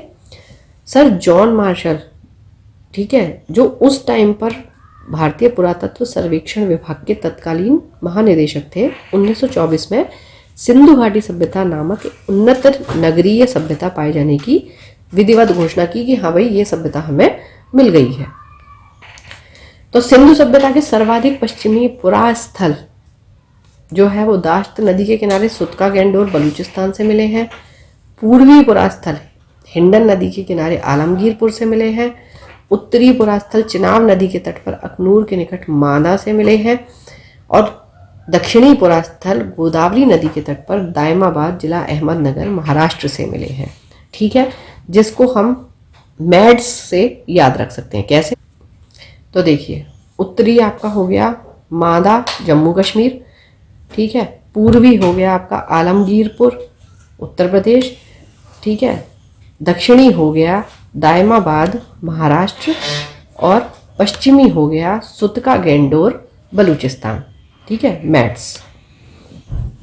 सिंधु सभ्यता या सैंधव सभ्यता नगरीय सभ्यता थी और सैंधव सभ्यता से प्राप्त परिपक्व अवस्था वाले स्थलों में केवल 6 को ही बड़े नगर की संज्ञा दी गई है। कौन कौन से 6 नगर हैं वो? मोहनजोदड़ो, हड़प्पा, गढ़वारी वाला, राखीगढ़ी, धोलावीरा एवं कालीबंगन। धौलावीरा भारत में सिंधु घाटी की पहली साइट है जिसे यूनेस्को ने 2021 में विश्व विरासत स्थल की सूची में शामिल किया है। और इससे पहले हमने कौन से पुरास्थल को विश्व विरासत सूची में देखा था? 2003 की बात थी। ठीक है, वो आप मुझे बताएंगे कौन से शैलाश्रय यानी कि कौन सी गुफाएं थी और वो कहाँ पर मिल रही थी, कमेंट बॉक्स में बताइएगा। स्वतंत्रता प्राप्ति के पश्चात हड़प्पा संस्कृति के सर्वाधिक स्थल कहाँ से खोजे गए? गुजरात से। चलिए, सिंधु घाटी सभ्यता का सबसे बड़ा स्थल मोहनजोदड़ो है, जबकि भारत में इसका सबसे बड़ा स्थल राखीगढ़ी है, क्योंकि ये मोहनजोदड़ो आपका इस टाइम पर पाकिस्तान में आ जाता है। हरियाणा के हिसार जिले में स्थित है ये राखीगढ़ी और इसकी खोज 1963 में सूरजभान ने की थी। लोथल एवं सुरकोटदा ये सिंधु सभ्यता के बंदरगाह थे। जुते हुए खेत और नक्काशीदार ईंटों का प्रयोग जो है उनके साक्ष्य कालीबंगन से प्राप्त हुए। ठीक है, चलिए, तो अब हमें क्या क्या कहाँ से मिलता है? मोहनजोदड़ो से प्राप्त स्नानागार। ठीक है, ये सैंधव सभ्यता की सबसे बड़ी इमारत है, बहुत बार पूछी जाती है, जिसके मध्य स्थित स्नान कुंड 11.88 मीटर लंबा, 7.01 मीटर चौड़ा एवं 2.43 मीटर गहरा हुआ करता था। अग्निकुंड लोथल एवं कालीबंगन से प्राप्त हुए। मोहनजोदड़ो से प्राप्त एक शील पर 3 मुख वाले देवता, ठीक है, जो पशुपतिनाथ का जिनको माना जाता है, उनके चारों ओर कौन कौन से जानवर हैं? हाथी, गेंडा, चीता और भैंसा विराजमान है। ये पूछा जाता है कि पशुपति की मूर्ति के चारों ओर कौन कौन से जानवर हैं, इनमें से कौन सा नहीं है? मोहनजोदड़ो से नर्तकी की एक कांस्य मूर्ति मिलती है। हड़प्पा की मोहरों पर सबसे ज्यादा एक श्रृंगी पशु का अंकन मिलता है और माना जाता है कि ये यूनिकॉर्न है। ठीक है, यहाँ से प्राप्त एक आयताकार मोहर में स्त्री के गर्भ से निकलता हुआ पौधा दिखाया गया है। मनके बनाने के कारखाने लोथल और चन्होदड़ो में मिले हैं। सिंधु सभ्यता की लिपि जो थी वो भाव चित्रात्मक थी। ठीक है, जिनमें चित्रों में भाव थे। यह लिपि दाईं से बाईं ओर लिखी जाती थी। ठीक है, यानी कि राइट टू लेफ्ट, जैसे हम लेफ्ट टू राइट लिखते हैं, ये राइट टू लेफ्ट लिखी जाती थी, जिस तरीके से उर्दू लिखी जाती है। ठीक है, जब अभिलेख एक से अधिक पंक्तियों का होता था तो पहली पंक्ति दाईं से बाईं और दूसरी बाईं से दाईं लिखी जाती थी, यानी पहली यहां से यहां चल रही है, फिर यहां से यहां जा रही है। ठीक है, लेकिन उर्दू में क्या होता है कि आप दूसरी भी लाइन आएगी तो फिर दाईं ओर से ही लिखी जाएगी। लेखन कला की उचित प्रणाली विकसित करने वाली पहली सभ्यता कौन सी थी? आपकी सुमेरिया की सभ्यता। ये सिंधु घाटी सभ्यता की समकालीन सभ्यताएं हैं कुछ। ठीक है, सिंधु सभ्यता के लोगों ने नगरों तथा घरों के विन्यास के लिए ग्रीड पद्धति का निर्माण किया था, या इस पद्धति को अपनाया था। तो ये ग्रिड पद्धति देखिए होती क्या है। ग्रिड पद्धति का मतलब ये है कि जो समांतर रेखाएं हैं वो एक दूसरे को 90 डिग्री पर काटेंगी, और जब आप ऊपर से अगर इनको देखो तो ये एक वर्ग जैसा दिखाई देगा। इस चीज को हम ग्रिड पद्धति के नाम से जानते हैं। ठीक है, तो ये आप ऊपर से देखोगे तो ऐसा लगेगा आपको स्क्वायर बने हुए हैं, और समकोण पर ये जो सड़कें हैं वो आपस में एक दूसरे को काटेंगी। ठीक है, इसे ग्रिड पद्धति कहते हैं। घरों के दरवाजे और खिड़कियां सड़क की ओर ना खुलकर पिछवाड़े की ओर खुलती थी, यानी पीछे की साइड। केवल लोथल नगर के घरों के दरवाजे मुख्य सड़क की ओर खुलते थे, ये आपको याद रखना है। सिंधु सभ्यता में मुख्य फसल जो थी वो गेहूं और जौ थी। सैंधववासी मिठास के लिए शहद का प्रयोग करते थे। मिट्टी से बने हल का साक्ष्य आपको वनमाली से मिलता है। ठीक है, और ये आपका वनावली लिखा हुआ आता है वैसे, और ये हरियाणा में है। ठीक है, रंगपुर लोथल जो है ये चावल के दाने मिलते हैं, यहाँ से धान की खेती के होने का प्रमाण मिलता है। चावल के प्रथम साक्ष्य आपको लोथल से मिलते हैं। अब सुरकोटदा, कालीबंगन, लोथल, यहाँ से सैंधवकालीन घोड़े के अस्थि पंजर भी आपको प्राप्त होते हैं। ज़्यादातर घोड़े के लिए सुरकोटदा का नाम पूछा जाता है। ठीक है, क्योंकि कालीबंगन और लोथल जो है वो और भी चीज़ों में आ जाते हैं। तौल की इकाई जो थी संभवतः 16 के अनुपात में होती थी। सैंधव सभ्यता के लोग यातायात के लिए 2 पहियों एवं 4 पहियों वाली बैलगाड़ी या भैंसा गाड़ी का उपयोग करते थे। मेसोपोटामिया के अभिलेखों में वर्णित मेलुहा शब्द का अभिप्राय सिंधु सभ्यता से ही मिलता है। ठीक है, तो संभवतः ये माना जाता है कि हड़प्पा संस्कृति जो थी इसका शासन वणिक वर्ग के हाथ में था। वणिक वर्ग मतलब व्यापारी वर्ग। चलिए, पिग्गट ने क्या किया है, हड़प्पा और मोहनजोदड़ो को एक विस्तृत साम्राज्य की जुड़वा राजधानी कहा है। और ये कई बार आपसे पूछा गया है कि पहले तो किन 2 नगरों को जुड़वा राजधानी कहा गया है, तो हड़प्पा और मोहनजोदड़ो को, और किसने कहा है, तो पिग्गट ने कहा है। सिंधु सभ्यता के लोग धरती को उर्वरता की देवी मानकर उसकी पूजा किया करते थे। वृक्ष पूजा एवं शिव पूजा के प्रचलन के भी साक्ष्य मिलते हैं। अभी देखा था हमने, पशुपति की मूर्ति मिली थी। स्वास्तिक चिन्ह संभवतः हड़प्पा सभ्यता की ही देन है, ऐसा माना जाता है। इस चिन्ह से सूर्योपासना का अनुमान लगाया जाता है। लेकिन सिंधु घाटी के नगरों में किसी भी मंदिर के अवशेष नहीं मिलते हैं। ठीक है, ये आपको याद रखना है। उर्वरता की देवी हो गई, पशुपति के साक्ष्य मिल गए, लेकिन कोई भी मंदिर नहीं मिला है। अब सिंधु काल में क्या होता था, विदेशी व्यापार होता था, तो वहां से कुछ आयातित वस्तुएं थी। कहाँ से हम आयात करते थे वो देख लेते हैं। तांबा आपको खेतड़ी, बलूचिस्तान, ओमान से प्राप्त होता था। चांदी अफगानिस्तान, ईरान से मंगाते थे। सोना कर्नाटक, अफगानिस्तान, ईरान से। टिन जो है वो अफगानिस्तान और ईरान से प्राप्त होती थी। गोमेद सौराष्ट्र से। ठीक है, लाजवर्द मेसोपोटामिया, सीसा ईरान से। ठीक है, तो ये वस्तुएं थी और ये यहाँ से आयात की जाती थी। ये गोमेद और ये सब जो होते हैं ये स्टोन्स होते हैं। सिंधु सभ्यता में मातृ देवी की उपासना सर्वाधिक प्रचलित थी। ठीक है, यानी कि ये मातृ सत्ता को मानते थे। पशुओं में क्या हुआ, कुबड़ वाला सांड इस सभ्यता के लोगों के लिए विशेष पूजनीय था। ठीक है, स्त्री, लेकिन जो हड़प्पा सभ्यता की मोहरा हैं उस पर एक सींग वाले जानवर के अंकन मिलता है सबसे ज्यादा। ठीक है, लेकिन पूजनीय कुबड़ वाला सांड, क्योंकि इसके भी साक्ष्य मिलते हैं। स्त्री जो है वो मृण मूर्तियां, मृण का मतलब होता है मिट्टी, मिट्टी की मूर्तियां अधिक मिलने से ऐसा अनुमान लगाया जाता है कि सैंधव समाज जो था वो मातृ सत्तात्मक था, जबकि आगे जब आप वैदिक काल की बात करेंगे तो वो पितृ सत्तात्मक आ जाएगा। ठीक है, सैंधववासी सूती एवं ऊनी वस्त्रों का प्रयोग करते थे। मनोरंजन के लिए मछली पकड़ना, शिकार करना, पशु पक्षियों को आपस में लड़ाना, चौपड़ और पासा खेलना आदि साधनों का उपयोग करते थे। सिंधु सभ्यता के लोग काले रंग से डिजाइन किए हुए लाल मिट्टी के बर्तन बनाते थे। ठीक है, यानी कि जो बेस है उसका बेस कलर जो है वो लाल है और उसके ऊपर जो चित्रकारी है वो काले कलर की है। ठीक है, सिंधु घाटी के लोग तलवार से प्रचलित नहीं थे। कालीबंगन एकमात्र हड़प्पाकालीन स्थल था जिसका निचला शहर जो था वो सामान्य लोगों के रहने के लिए भी किले से घिरा हुआ था। ठीक है, कालीबंगन यानी कि काली, इसका अर्थ होता है काली, बंगन यानी कि चूड़ियाँ। यहाँ से पूर्व हड़प्पा स्तरों के खेत जोते जाने और अग्नि पूजा की प्रथा के प्रमाण मिलते हैं। यहाँ से अग्निकुंड प्राप्त हुआ था। ठीक है, उसके बाद हम बात करें पर्दा प्रथा एवं वैश्यावृत्ति, ये सैंधव सभ्यता में भी प्रचलित थी। शवों को जलाने एवं गाड़ने दोनों की प्रथाएं थी। हड़प्पा में शवों को दफनाने और मोहनजोदड़ो से जलाने के जो आपके साक्ष्य हैं वो मिलते हैं। लोथल एवं कालीबंगा में युग्म समाधियां मिली, युग्म यानी कि जोड़े में। ठीक है, सैंधव सभ्यता के विनाश का संभवतः सबसे प्रभावी कारण जो था वो बाढ़ माना जाता है। आग में पकी हुई मिट्टी को टेराकोटा कहा जाता था। ठीक है, जहां पर यहाँ से बर्तन और मूर्तियां प्राप्त हुए थे तो वो ये माना जाता है टेराकोटा के होते थे। चलिए अब ये देख लेते हैं जो प्रमुख स्थल थे वो कौन सी नदी के किनारे थे, उनकी स्थिति क्या थी और उसके उत्खननकर्ता कौन है जो इम्पोर्टेंट नगर है। हड़प्पा आपका रावी नदी के किनारे था और जो वर्तमान स्थिति है वो है पाकिस्तान के पंजाब प्रांत में।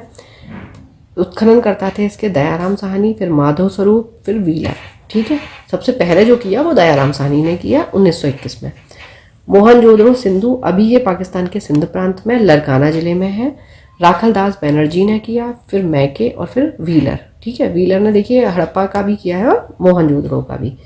फिर चन्होदड़ो की बात आती है, ये भी सिंधु में ही है, सिंध प्रांत पाकिस्तान में, और कहाँ पर नवाबशाह जिले में, इसकी मैके ने किया और फिर एनजी मजूमदार। कालीबंगन राजस्थान में है, ये अभी घग्गर नदी के किनारे है, अमलानंद घोष ने और बीबी लाल एवं बीके थापर ने इसको उत्खनन किया था। कोट दीजी की बात करते हैं, सिंधु नदी के किनारे है, सिंध प्रांत में है अभी, फजल अहमद इसके उत्खनन करता है। रंगपुर मादर नदी के किनारे है, गुजरात का काठियावाड़ जिला है, रंगनाथ राव इसके उत्खनन करता है। रोपड़ सतलज नदी के किनारे है, अभी पंजाब में है ये, और यज्ञदत्त शर्मा ने इसका उत्खनन किया था। उसके बाद लोथल भोगवा नदी के किनारे है गुजरात में, और रंगनाथ राव ने इसका उत्खनन किया था। तो रंगनाथ राव ने आपका रंगपुर का भी किया है और रंगनाथ राव ने आपका लोथल का भी किया है।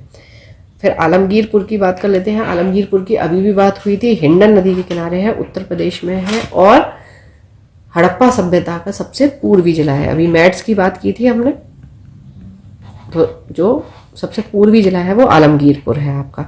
ठीक है, इसका भी किसने किया था? यज्ञदत्त शर्मा ने। तो यज्ञदत्त शर्मा ने रोपड़ भी खोजा है और इन्होंने आलमगीरपुर भी देखा। सुतका गेंडोर आपका दाश्क नदी के किनारे है, पाकिस्तान के मकरान में। उसके बाद ऑरेल स्टाइन ने इसकी खोज की थी। फिर वनावली या वनमाली रंगोई नदी के किनारे है, हरियाणा के हिसार जिले में, रविंद्र सिंह बिष्ट ने इसका उत्खनन किया था।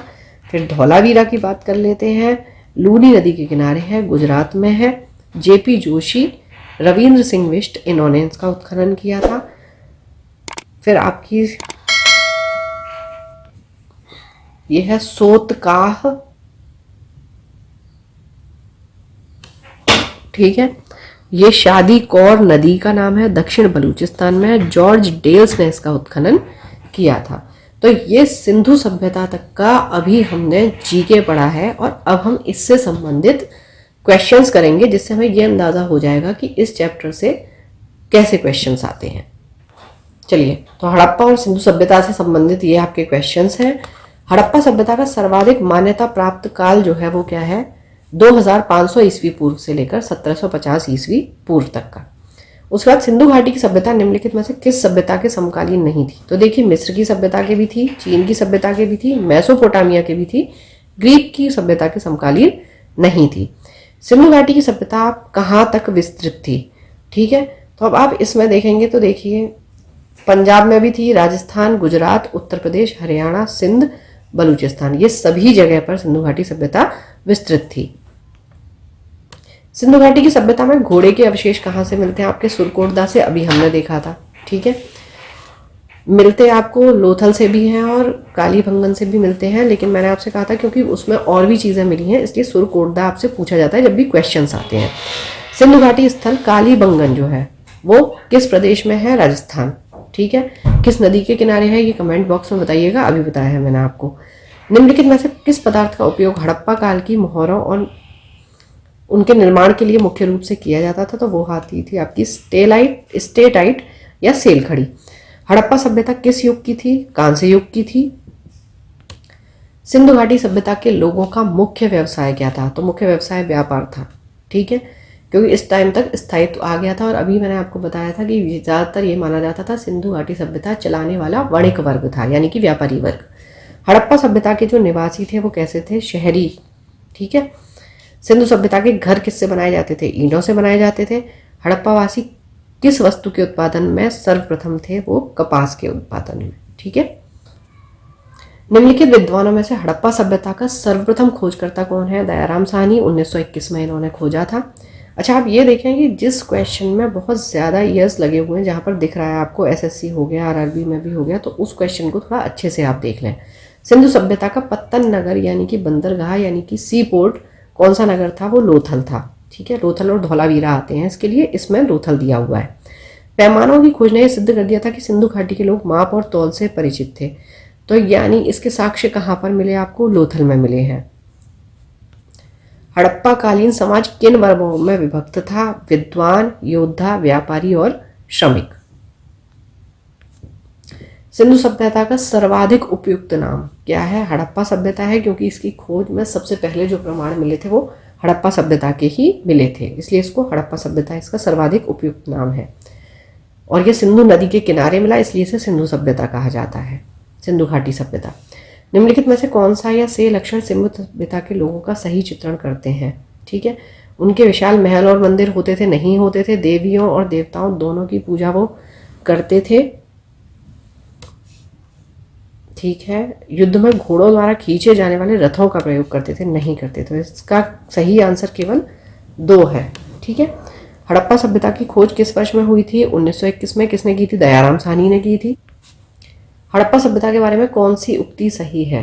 ठीक है, अश्वमेध यज्ञ की जानकारी नहीं थी, क्योंकि वैदिक काल से हुए यज्ञ वगैरह गाय उनके लिए पवित्र थी, नहीं थी, ये भी वैदिक काल में आता है। उन्होंने पशुपति का सम्मान करना प्रारंभ किया था, अभी देखा था, और उनके चारों तरफ 4 और जीव भी मिले थे। पशुपति की वहां पर मूर्ति पाई गई थी, लेकिन मंदिर नहीं थे। ठीक है, हड़प्पा के लोगों की सामाजिक पद्धति क्या थी? उचित समतावादी थी। ठीक है, उसके बाद सिंह का नखलिस्तान बाघ, नखलिस्तान का मतलब होता है बाघ, हड़प्पा सभ्यता के किस पुरास्थल को कहा जाता है? तो वो मोहनजोदड़ो को कहा जाता है। ठीक है, हड़प्पा सभ्यता के संपूर्ण क्षेत्र का जो आकार था वो कैसा था? त्रिभुजाकार था। ठीक है, ज्यादातर लोग इसमें आयताकार करके आते हैं, लेकिन उसका त्रिभुजाकार था। ठीक है, अब स्थल नदियां अभी हमने किया था, हड़प्पा रावी नदी के किनारे है। ठीक है, मोहनजोदड़ो सिंधु, लोथल भोगवा, कालीबंगन घग्गर, 1 2 3 4 ही है इसका। ठीक है, हड़प्पा सभ्यता के अंतर्गत हल से जोते गए खेत के साक्ष्य कहाँ मिलते हैं? कालीबंगन से मिलते हैं। सैंभव सभ्यता की ईंटों का अलंकरण किस स्थान से मिलता है? कालीबंगन से मिलता है। मोहनजोदड़ो कहाँ स्थित है? सिंध में स्थित है। कौन सी नदी के किनारे है? कमेंट बॉक्स में बताएं। सिंधु सभ्यता में बृहत स्नानागार, बृहत का मतलब होता है बहुत बड़ा, कहाँ पाया गया था? मोहनजोदड़ो में पाया गया है। सिंधु सभ्यता की मुद्रा में किस देवता के समतुल्य चित्रांकन मिलता है? आद्य शिव, क्योंकि पशुपति की मूर्ति मिली थी। ठीक है, निम्नलिखित में से कौन सा हड़प्पा कालीन स्थल गुजरात में था? लोथल। ठीक है, बाकी ये आपका हरियाणा में है, रोपड़ आपका पंजाब में है, कालीबंगन राजस्थान में है। मोहनजोदड़ो का स्थानीय नाम क्या है? मृतकों का टीला, कौन सी भाषा में है? सिंधी भाषा में। हड़प्पा सभ्यता का प्रचलित नाम क्या है? सिंधु घाटी सभ्यता। सैंधव स्थलों के उत्खनन से प्राप्त मोहरों पर निम्नलिखित में से किस पशु का सर्वाधिक उत्कीर्णन हुआ है? तो ये आप देखिए, यहाँ पर शेर, घोड़ा, बैल, हाथी दिया हुआ है, तो इसका आंसर बैल है।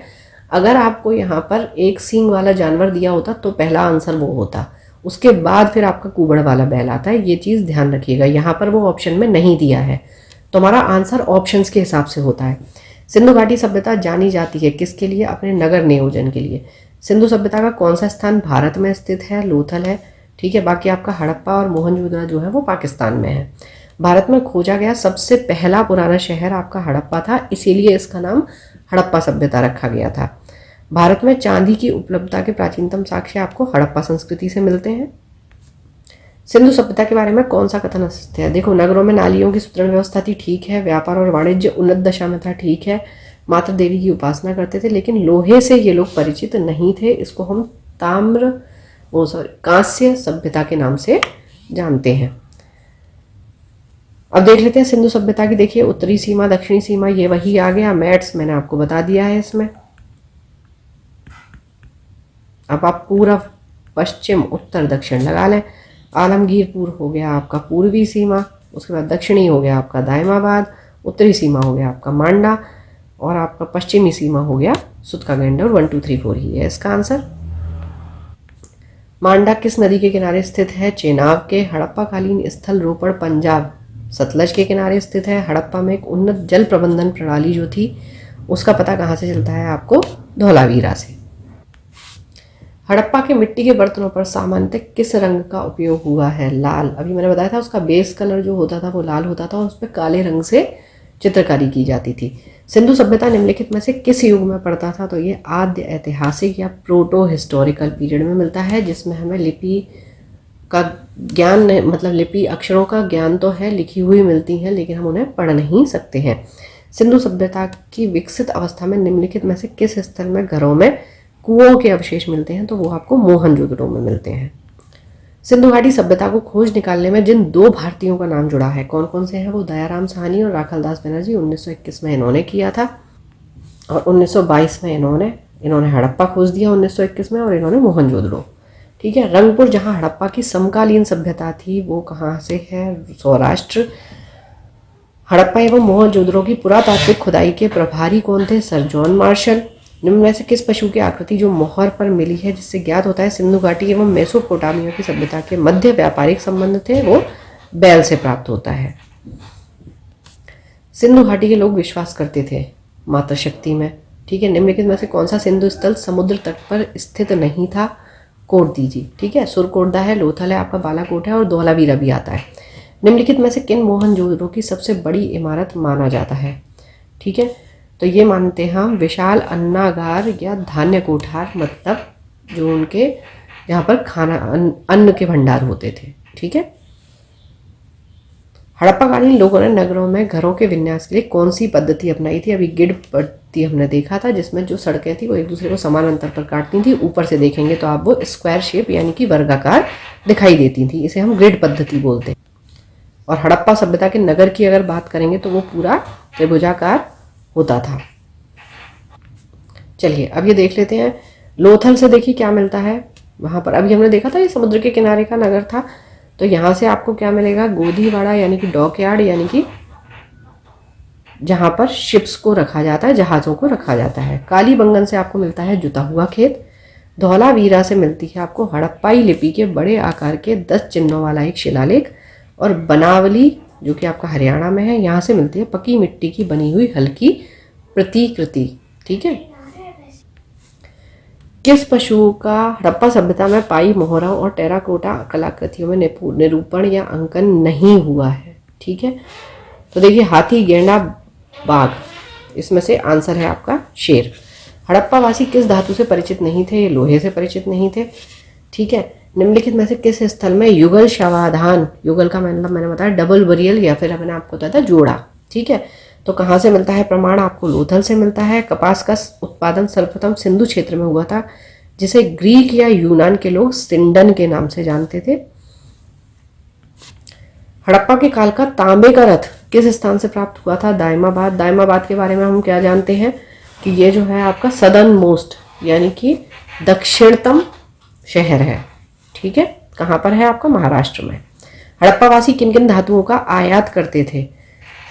तो आपका चांदी का भी होता था, टिन का भी होता था और सोने का भी होता था, तीनों का होता था। हड़प्पावासी लाजवर्द का जो उपयोग करते थे वो किसमें? भवन निर्माण सामग्री। इसका आयात कहाँ से करते थे? हिंदुकुश क्षेत्र के बदख्शां शहर से। ठीक है। सॉरी, बदख्शां से। अफगानिस्तान स्थित सिंधु सभ्यता से संबंधित स्थल कौन सा है? ये आपका मुंडीकाग भी है और सुरतोगोई भी है। कौन कौन से नगर सिंधु सभ्यता के बंदरगाह नगर थे? तो ये सारे हैं। लोथल, सुतका गंडोर, कुंतासी हो गया, अल्लादीनो एवं बालाकट हो गया। ठीक है। मोहनजोदड़ो से प्राप्त पशुपति शिव आदि शिव मोहर में किन किन जानवरों का अंकन हुआ है? तो वो आपका व्याघ्र एवं हाथी भी है, गेंडा भैंसा भी है, हिरण भी है। अब अगर यहाँ पर आपका गाय आ जाता है तो गाय नहीं होगी, शेर आ जाता है तो आपका शेर नहीं होगा। किस हड़प्पाकालीन स्थल से नृत्य मुद्रा वाली कांस्य की मूर्ति मिली है? मोहनजोदड़ो से। किस हड़प्पाकालीन स्थल से पुजारी की प्रस्तर मूर्ति मिली है? हड़प्पा से। प्रस्तर का मतलब होता है पत्थर की मूर्ति, पत्थर। किस सिंधुकालीन स्थल से एक ईंट पर बिल्ली का पीछा करते हुए कुत्ते के पंजों के निशान हैं? ये आपको चनहुदड़ो से मिले हैं। किस हड़प्पाकालीन स्थल से प्राप्त जार पर चोंच में मछली दबाए चिड़िया पर पेड़ के नीचे खड़ी लोमड़ी का चित्रांकन मिलता है, जो पंचतंत्र की लोमड़ी की कहानी के सदृश है? ठीक है। तो ये आपको मिलता है लोथल से। ठीक है। बिल्ली का पीछा करते हुए कुत्ते के पंजे चनहुदड़ो से मिले हैं। ठीक है। और चिड़िया का जो देख रही है लोमड़ी उसकी तरफ, वो आपको लोथल से मिलता है।